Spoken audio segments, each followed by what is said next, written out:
माझ्या सासूबाई आहेत, यांची कंडिशन एवढी बेकार झाली होती की ते कॅन्सर आजार सुरू झाला.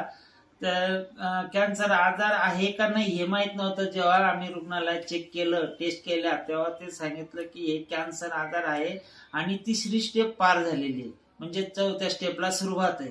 अशा कंडिशनला मी शासकीय रुग्णालय आपल्या संभाजीनगरला तिथं ट्रीटमेंट सुरू केली. केमो झाले, ते एडिशन झाले.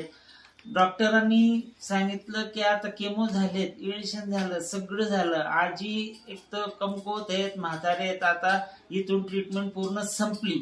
आता जे काय असेल ते घरी घेऊन जा आणि तुमच्या पद्धतीने सेवा करा. मग आता तिथली ट्रीटमेंट पूर्ण कम्प्लीट झाल्यानंतर इकडे पेशंटला 20% पण आराम नाही.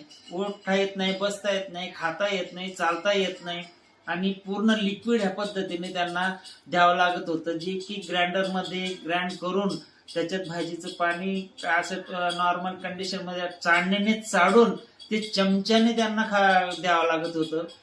तर पण आम्हाला हे काय जे आम्हाला देवासारखे गडदे सर भेटले.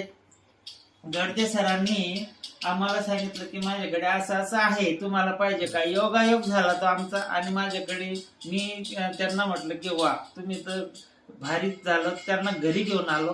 त्यांना सांगितलं की अशी अशी कंडिशन आहे, आमच्या आईंना हे द्या. त्यांनी लगेच तात्काळ आम्हाला हे बॉटल उपलब्ध करून दिली आणि जे सुरुवात केली, आज 2 बॉटल संपल्या, 3री सुरुवात झाली. ते 1-1.5 बॉटल संपायच्या आतच त्यांना खायचं, उठायचं, बसायचं, चालायचं, फिरायचं, अशक्तपणा हे सगळे गायब झालेत. आणि आज ते हाताने, त्यांच्या स्वतःच्या हाताने भाकर चुरून भाजीमध्ये खातात, पोळी चुरून खातात, चालतात. म्हणजे आज ते 3 टाइम त्यांच्या हाताने जेवतायत. अगोदर त्यांना काहीच चालत नव्हतं. आमची आशा संपली होती.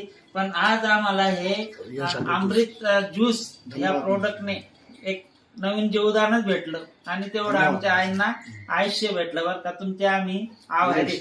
हा.